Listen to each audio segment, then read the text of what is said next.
Un auteur, un ouvrage, une édition, Radio Éthique vous propose d'arpenter les rayons de sa bibliothèque écologique et responsable. Je n'ai pas d'argent et ça me plaît, paru en 2012 aux éditions Très Daniel, est un livre d'une fraîcheur inouïe qui retrace une année de vie de son auteur, Lilou Massé, mondialement connu pour ses interviews vidéo de personnalités qui font émerger une nouvelle conscience planétaire. Dans son livre, elle nous fait partager son défi, celui de ne plus avoir d'argent pendant une période de sa vie, et nous dit que derrière tout défi, il y a un cadeau, souvent celui d'évoluer vers une richesse intérieure, afin que puisse se manifester après cela une abondance extérieure. La raison de l'interview, c'est parce que nous sommes une web radio spécialisée dans le développement durable et que dans le développement durable, il y a le pilier social et économique et en ce moment, on va dire que il y a la crise, quoi. Tout le monde se pose des questions, beaucoup de personnes perdent leur job, beaucoup de personnes n'ont pas d'argent, mais a priori, ils le vivent pas si bien que ça. Alors, ce qui est génial avec le titre de ton livre, c'est que déjà, tu es entouré d'un arc-en-ciel, d'un cœur, et que pour toi, ne pas avoir d'argent, on dirait que c'était une sorte de bénédiction. Dis-moi donc, pourquoi un tel titre? En quoi est-ce que ne pas avoir d'argent, c'est quelque chose de positif pour toi? Alors, le simple fait de ne plus avoir d'argent, bien sûr que ça a créé d'énormes paniques, d'énormes angoisses, comme chez tout le monde, hein, mais c'est quelque chose que je connaissais en fait déjà très bien, la situation, c'est-à-dire que quelle que soit ma situation financière, enfin, plutôt je devrais dire mes humeurs dépendaient de ma situation financière. Si mon compte allait bien, était donc positif, j'étais bien, et je me faisais peur par moments, voire même, je n'osais même plus regarder mes comptes en banque par moments, et c'était une drôle de relation que j'avais par rapport à l'argent, certainement pas une relation neutre. Et j'étais prisonnière de tout ça. Donc en fait, le fait de plus en avoir, le fait de me retrouver à Londres, qui est une magnifique grande ville, mais très chère, et de plus avoir d'argent sur mon compte, je me suis dit, c'est le moment ou jamais pour changer ma vie, pour vraiment aller jusqu'au bout de ce processus, parce que j'en ai marre de le revivre, j'ai plus envie de vivre ça, j'ai plus envie de vivre ces angoisses. Et c'est là où il y a eu pas mal de belles aventures et de synchronicités qui ont fait que, en effet, grâce à cette aventure-là et le fait de ne plus avoir d'argent, je me suis découverte. J'ai découvert qui j'étais au-delà de cette société basée sur l'argent, au-delà de ce matérialisme que je pouvais porter en moi depuis des années. Donc, malgré en fait la perte d'argent et tout ça, tu as vraiment eu une intention, ton intention, elle était de modifier ton rapport à l'argent? Ouais, j'avais envie d'aller au-delà de ça parce que d'un côté, il y avait une partie de moi qui avait envie de réussir et l'autre, je me retrouvais dans cette situation où j'avais plus d'argent, donc j'étais très malheureuse, j'avais plus le titre et tout ça. Et oui, mon intention était de découvrir ce qu'il y avait au-delà de ça, de pouvoir débloquer cette abondance, de pouvoir vivre sans cette contrainte de l'argent. Et puis surtout, je me suis aperçue dans le processus que ce qui manquait, c'était ma gratitude. J'étais plus du tout reconnaissante pour toutes ces petites choses que j'avais.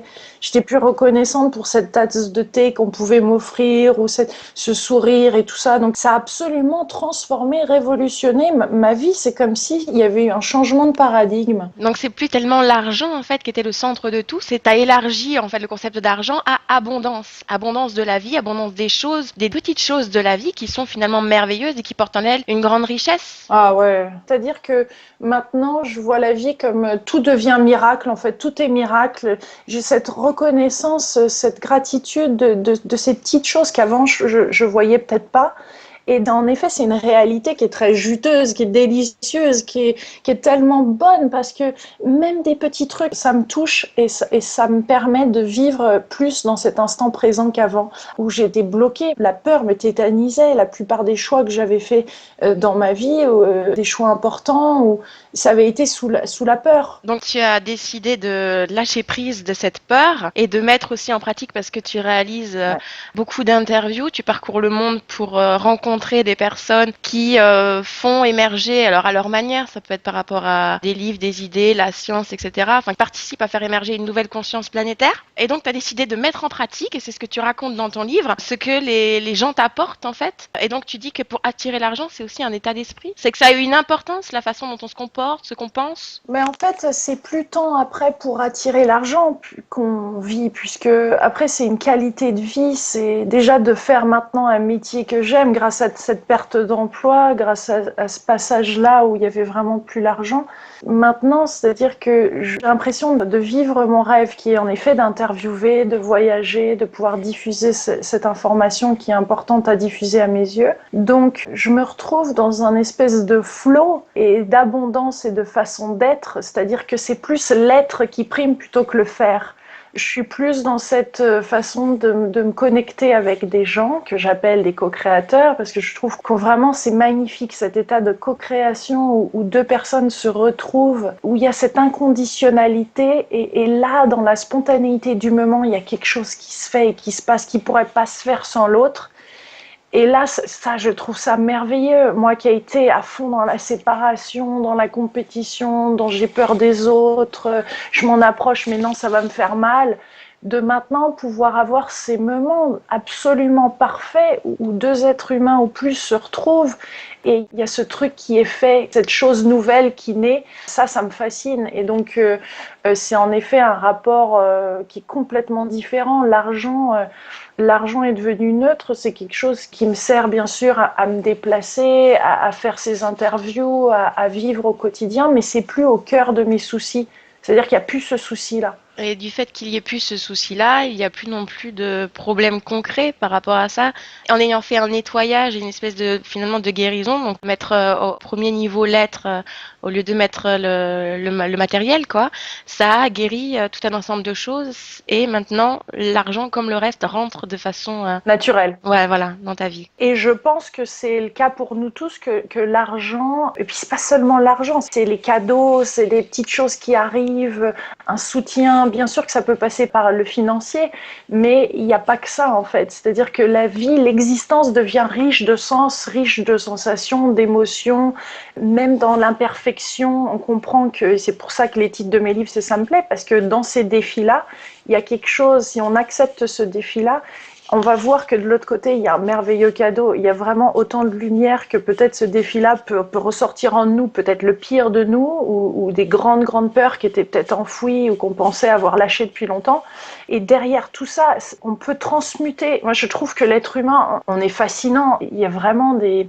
C'est comme s'il se tissait, moi j'ai l'impression par moments, cette toile géante dans le monde entier de personnes qui vivent à un niveau de collaboration, de co-création, vraiment de vivre dans l'amour plutôt que dans la peur. Bien sûr qu'il y a le côté être humain qui va toujours être là, présent de temps en temps, et il y a encore de la guérison à faire, il y a des choses à évacuer bien sûr, mais on respire. Il y a quelque chose, il y a une liberté d'être. C'est comme si on redevenait un homme ou une femme libre. Donc moi j'encourage tout le monde à aller vraiment, au lieu de repousser les problèmes et trouver des solutions basées sur la peur, j'encourage tout le monde à aller vraiment vers cette guérison, quoi, par rapport à l'argent, aller vers ce voyage du cœur, réouvrir son cœur à la vie, redevenir vulnérable et soi-même. J'encourage tout le monde à être... Soi-même, on est tous uniques et en même temps, on est très similaires sur plein d'aspects. Maintenant, il est temps de ressortir notre essence, de vivre notre propre vérité. On a chacun notre truc, on a chacun un parfum différent. Donc, c'est le message du livre. Après, maintenant, c'est vrai que je suis émergée dans mon 3e livre, là, en ce moment, qui vient de se finir, puisque je reviens du Japon.